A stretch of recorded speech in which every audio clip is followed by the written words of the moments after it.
رب تو ہے نا دیکھنے والا۔ عبیداللہ ابن زیاد کے دربار میں جب سیدنا امام حسین کا کٹا ہوا سر پہنچا نا، اس نے ایک چھڑی پکڑی اور چھڑی پکڑ کے نا تو امام حسین کے لبوں پہ مارنے لگا، کہنے لگا تجھے کہا تھا نا بات مان جا، کٹا ہوا سر تشت میں رکھا، تجھے کہا تھا نا بات مان جا۔ راوی کہتا ہے عبیداللہ ابن زیاد نے چھڑی ماری اور اس نے بے ادبی کی، کہنے لگا تو تھا ہی اس قسم کا، تیرا یہی حال ہونا چاہیے تھا معاذ اللہ۔ حضرت بریدہ اسلمی حضور کے صحابی دربار میں موجود تھے، فرمایا ابن زیاد تو برا ہے، تیرا باپ برا ہے، چھڑی پیچھے کر۔ کئی بار میں نے ان لبوں کو مصطفیٰ کو بوسے دیکھے ہوئے دیکھا ہے، پیچھے کر، پیچھے کر، ہٹا لے۔ راوی کہتے ہیں کہ 1 2 3 4 5 6 سال گزر گئے، وہی کوفے کا دربار، وہی محل، وہی تخت اور وہی تشت جس میں امام حسین کا سر رکھ کے لایا گیا تھا۔ 6 سال کے بعد مختار ثقفی حکمران بن گیا۔ مختار ثقفی نے کہا کہ میں چن چن کے ماروں گا وہ بندے انہوں نے امام حسین کو قتل کیا تھا۔ 1 نہیں 2 نہیں 4 نہیں 6000 بندہ مارا اس نے، چن چن کے۔ راوی کہتے ہیں کہ یہ ابن زیاد 30,000 فوج لے کے نہر فرات کے کنارے میدان کربلا کے سامنے آیا اور اس نے جہاد کیا۔ مختار ثقفی نے ابراہیم بن مالک کو بھیجا، فرمایا جاؤ قتل کر کے لاؤ۔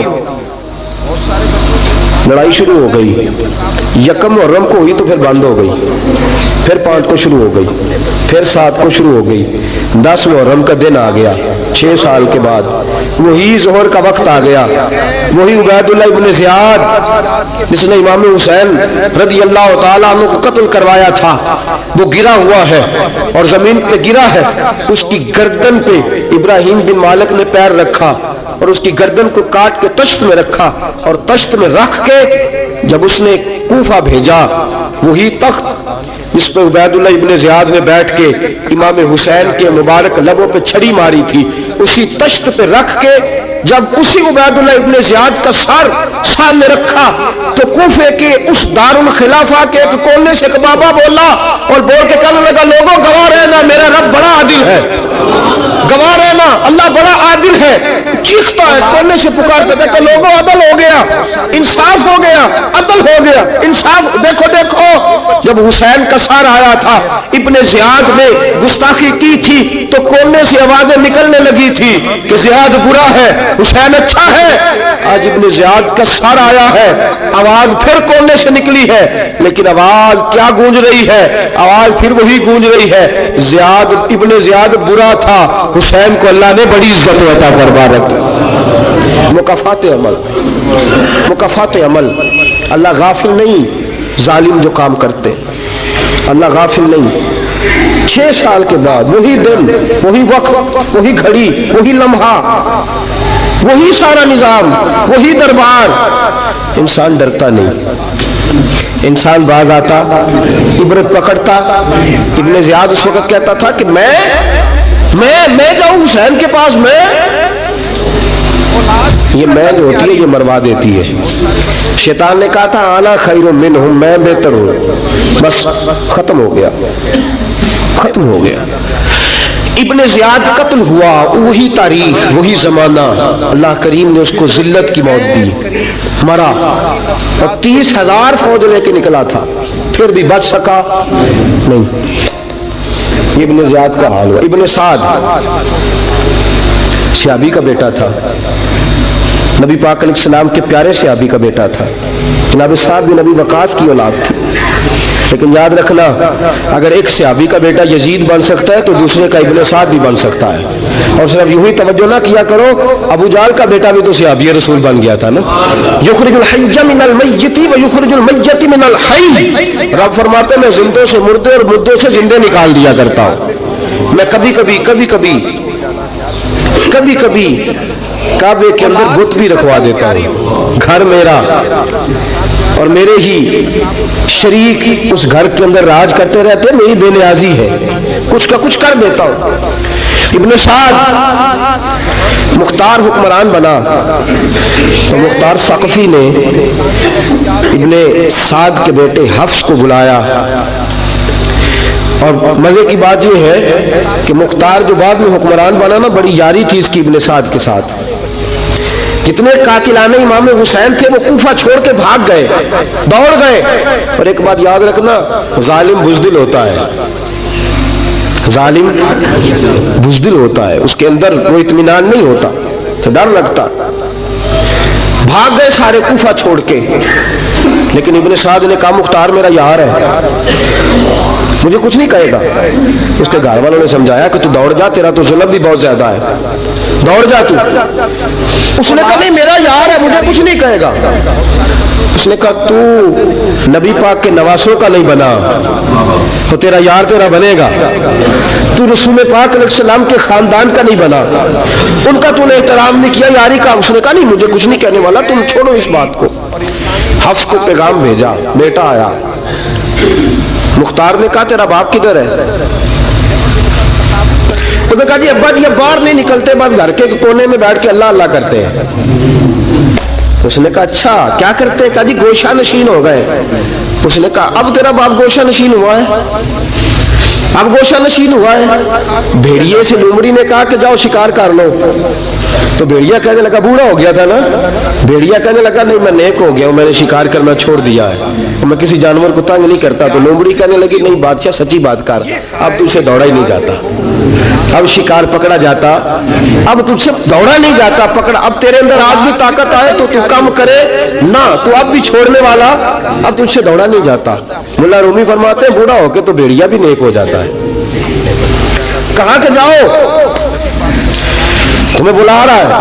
کہا نہیں جی میرے ابا جی نا آپ اندر رہ کے اللہ اللہ کرتے۔ اس نے کہا اسے اللہ اللہ یاد آئی ہے، اب اللہ اللہ یاد آئی ہے، کچھ گناہ ایسے ہیں جو رب معاف نہیں کرے گا۔ فرمایا وہ جتنی مرضی نمازیں پڑھے، جتنے مرضی روزے رکھے، جتنی مرضی نفل پڑھے، سارا کچھ کر لے، لیکن اللہ کبھی حسین کے گستاخ کو معاف نہیں کرے گا، کبھی نہیں معاف کرے گا۔ اس لیے کہ جو حسین کا بے ادب ہے وہ دراصل رسول پاک کا بے ادب ہے، اللہ اسے معاف کرے گا۔ ظالم نے اس نے ظلم کیا، ابھی 6 سال ہی تو گزرے تھے، 6 سال ہوئے صرف۔ ابن سعد بھیجا بیٹے کو، کہا جا اب اپنے باپ کو جا کے کہہ جو مختار بلاتا ہے بات سنے آ کے۔ ڈر گیا، میں نے کہا ظالم بزدل ہوتا ہے، کہنے لگا اس سے جا کے کہو میں نہیں آ سکتا، بیمار ہوں۔ اس نے کہا چلو وہ نہیں آ سکتا تو ہم تو جا سکتے ہیں نا، ہم تو جائیں گے نا۔ ابن سعد نے بھیجے 10-12 بندے، فرمایا جاؤ زندہ نہ لے کے آنا، میرے پاس زندہ نہ لے کے آنا۔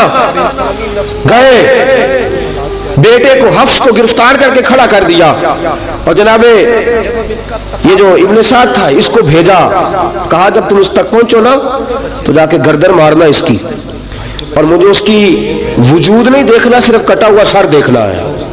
گئے، جا کے اس کو پکارا، کہا مختار نے بھیجا ہے مارنے کے لیے۔ کہنے لگے مختار مجھے نہیں مار سکتا، میرا یار ہے۔ ابن سعد کہتا ہے مختار مجھے مار سکتا، میرا یار ہے۔ ان فوجیوں میں سے ایک فوجی کہنے لگا اگر تم محمد کے نواسے کو مار سکتا تو تجھے بھی تیرا یار مار سکتا ہے صلی اللہ علیہ۔ اگر تو رسول پاک صلی اللہ تعالی علیہ وسلم کے نواسے کو قتل کر سکتا ہے، تو نے نبی کا حیا نہیں کیا، وہ یاری کا حیا کیوں کرے؟ تو نے ظلم کیا ہے، اب دیکھ تیرا حال کیا ہوتا ہے۔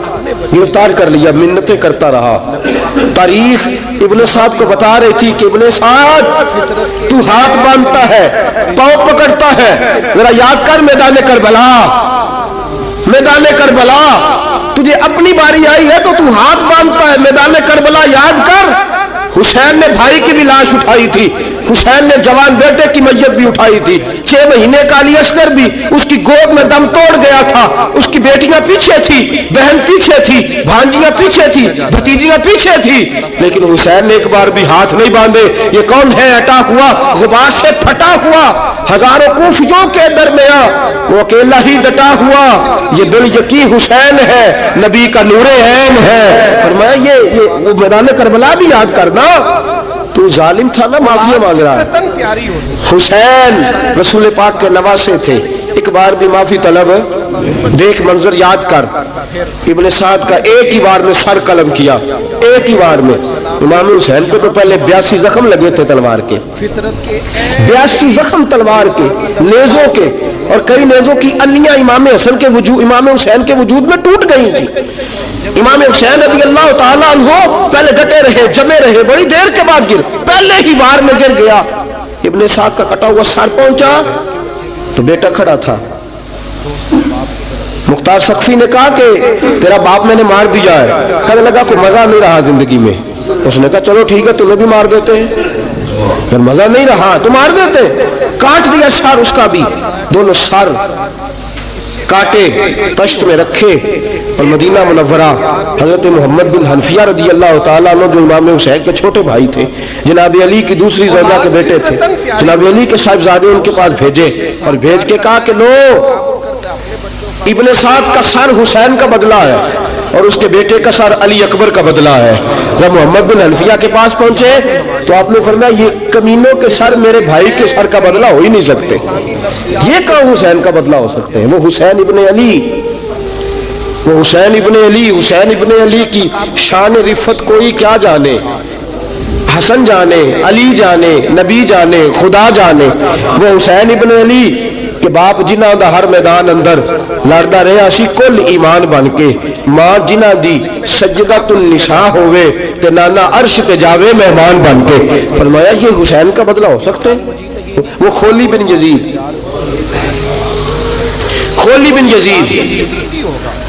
جس نے امام حسین کا سر کاٹا تھا پتہ چلا نا دیکھیں نا امام حسین کو کتنے موقع ملے تھے کربلا سے جانے کے پہلے موقع پر ہی اور بن یزید نے کہا کہ امام آپ جانا چاہے تو میں رستے کھول دیتا ہوں آپ تشریف لے جائیں امام حسین نے فرمایا میں علی کا بیٹا ہوں دوڑوں گا نہیں میں نہیں جانے والا خولی بن یزید دوڑ گیا کوفہ چھوڑ کے دوڑ گیا اور کسی دور دراز علاقے میں جا کے ڈیرا لگا لیا پھر وہاں سے واپس آیا کہ کسی نے کہا امن ہو گیا آ گیا دوبارہ کوفے مختار کو پتا چلا کہ آ گیا ہے پھنس گیا ہے گھر پہنچ گیا ہے اس کی بیوی جو تھی نا خولی بن یزید کی بڑی محبت کرتی تھی نبی پاک کے خاندان کے ساتھ حضور کے خاندان کے ساتھ بڑی محبت کرتی تھی اور محبت والوں کا انداز پتہ کیا ہے رنگے چمن پسند نہ پھولوں کی بو پسند ہم کو ہے وہ پسند جسے آئے تو پسند یہ انداز ہے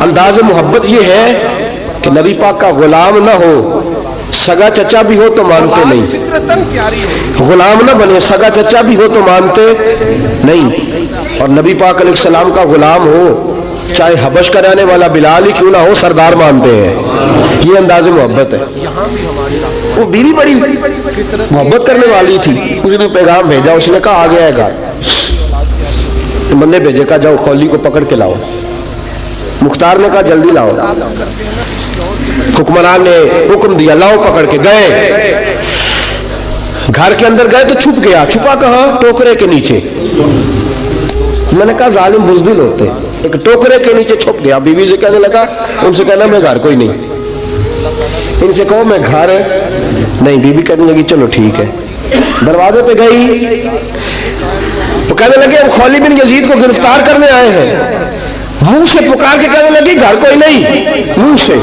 اور ہاتھ کے اشارے سے کہنے لگی وہ ٹوکرے کے نیچے چھپا ہوا ہے منہ سے کہنے لگی کوئی نہیں گھر تاکہ سن لے اندر سن لے منہ سے کہنے لگی کوئی نہیں ہاتھ کے اشارے سے کہنے لگی چھپا ہوا ہے ٹوکرے کے نیچے گئے نہ کہ ٹوکرا ہٹایا اپنے پاس بہت ساری دولتیں اور جائیدادیں وہ ساری دے دی کہنے لگا یہ میرے پاس کتنا پیسہ ہے یہ بہت سے کاغذات ہیں یہ کتنے زیورات ہیں لے لو مجھے چھوڑ دو انہوں نے کہا وہ حکومت کدھر ہے جس کے لیے تم نے حسین کا سر کاٹا تھا کدھر ہے وہ تمہارے تخت اور کدھر گئی وہ تمہاری سلطنت ہے اور کدھر گئی وہ تمہاری دولت اور اقتدار اور کدھر ہے وہ تمہارا اسلحہ جس کی بنیاد پر تم نے رسول پاک کا خون میدان کربلا میں بہایا تھا وہ ہمارے سامنے لے کے آ کہنے لگا یہ تھوڑے سے انعامات جو میں نے اکٹھے کیے تھے یہ دنیا کی گندی دولت اس کے لیے میں نے میدان کربلا میں امام حسین کا مبارک سر مبارک تن سے جدا کیا تھا لے لو مجھے چھوڑ دو انہوں نے کہا نہ دنیا میں لے تجھے چھوڑیں گے اور نہ اللہ بھی تجھے قیامت کے دن